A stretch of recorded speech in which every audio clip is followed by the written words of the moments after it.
Thank you. Good afternoon. I'm not going to repeat my name. I work at Cairo University as assistant professor since 2013. And I was a visiting scientist at the USDA and Ames, National Laboratory for Agriculture and the Environment. I was supposed to talk about different things related to organic carbon in agriculture and environment, but because of 6 minutes, I will just limit my work to the Humic, commercial Humic products. I'd like, of course, to give you an idea about what's Humic products in beginning. It's just a form of organic matter, very stabilized form of organic matter. It forms naturally in soil and sediments and even in water. And just to give you an idea about how it forms in soil, if you look here to this fraction, we call it the light fraction organic matter, where you can really recognize plant material. And then it goes to further stages of decomposition, and plant material can be still recognized, but there are several components of this fraction that we cannot really recognize. And then we get into our humic product, or humic acid. This is formed naturally, but what happened that we probably who works with agriculture or have a farming business will hear about humic products that is in the market, maybe for the last 3 years.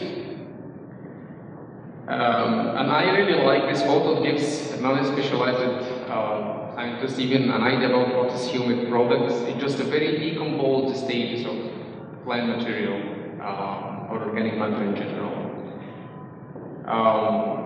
The humic substances really started maybe in the 1981 to come into the scientific community with the establishment of the National Humic Substances Society, and where I'm coordinating the Egyptian chapter. And there was still the humic product in the market, but we thought actually as a society that it's just a business in the developing countries, especially where they have a low fertility status in soil. And then it came to our knowledge that there is a large business in the worldwide, even in the United States. There's Humic Trade Association, and with $0.6, $0.7 million a year. So I applied in 2017 to go to the United States to do research work on the humic product, because I wasn't really sure of the humic quality that we have here in Egypt. I met some in an exhibition in the agriculture fair, and they were selling these humic products at very cheap prices, and when I asked about it, it was a sodium extracted, and in Egypt we have a serious problem with sodium in soil. So actually they were harming the soil more than helping it. And that was a reason that why I wanted to go to MedStay, because I wanted to be sure of the consistent quality of the product that we are applying to the soil. Not only, but also in the United States, my host, Dr. Hulk, has an ongoing experiment for 5 or 6 years. So the treatment is really established. They have a crop rotation that has been established. So it was the best condition that I can do my work on for agronomic and for soil, also for soil carbon. I'm not going to go into details about the plots here. We had 3 fields. In each field we had several plots or several treatments. Each treatment had 4 field replicates. In the first field we had a control that wasn't treated with the humic substances or humic product, and other 2 treatments with 2 different rates that was studied for years to decide which rate is maybe the best. In the second field, we had actually 2 transects in the soil. We had 4 treatments as well and 4 reps. In the third field, we had different application time and different treatments. I'm not going to go into details also about the data, but just to give you an idea about what we did. We extract several fractions of soil organic carbon in order to understand whether these humic products really have an impact on any form of organic matter in the very early forms or the very well stabilized or developed organic matter. So we separate 4 or 5 fractions, and we decided to concentrate in 3 of them and to do further analysis. We look into their mass quantity, how much grams per kilogram soil. We look into their carbon and nitrogen content. We look into carbohydrates, and we look into other components that still ongoing. I didn't add them here. We look into phenols as well. We look into their mass spectroscopy, so we would like to know really their composition. To go directly to the results, this is data from 2013 till 2017. Of course, some of the data is not like I directly contribute to it, but I'd like to give an idea about what we've seen. If any of you would look into literature here and data coming from Egypt, most of data is from 2 seasons, and we always have a very good conditions, very good impact actually on the humic products, like increase in the yield, soil fertility is always going up and so on. But what we realized here, the increases in the yield wasn't really high. We got maybe up to 10% in just in 1 or 2 seasons. And actually the 2014 and 2015, where we had very good conditions, as you maybe know, in Iowa, they had fed agriculture, rain-fed agriculture, so they don't have live water.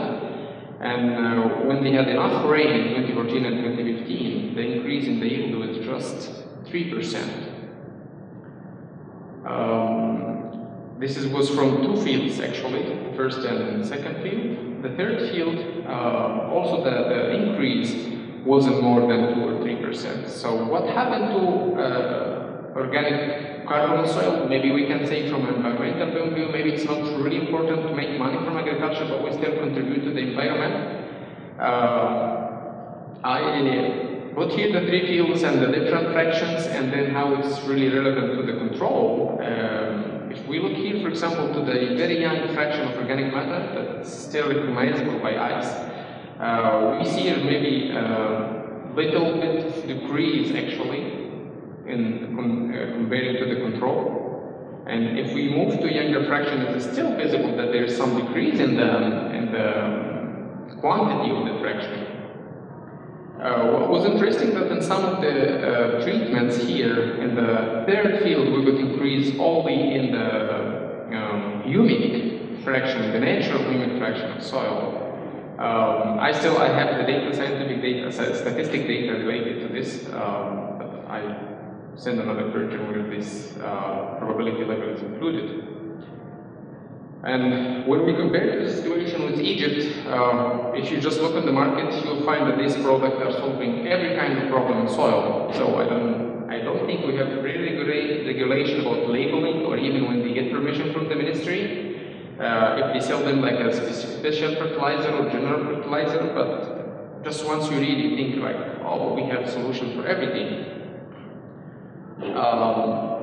But the reality that many of these products are really harming the soil more than helping them, especially if they're cheap and sodium-based, not potassium or calcium-based. Of course, this is related because farmers didn't know; they just follow the market and so on.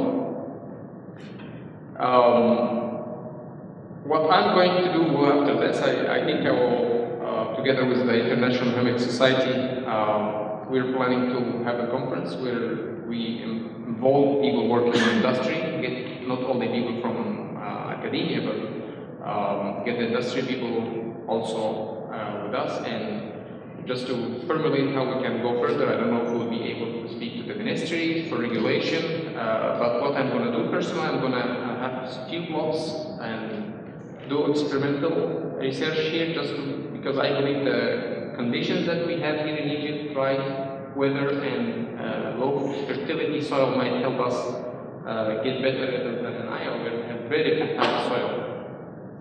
I'd like to thank you for your attention. Okay.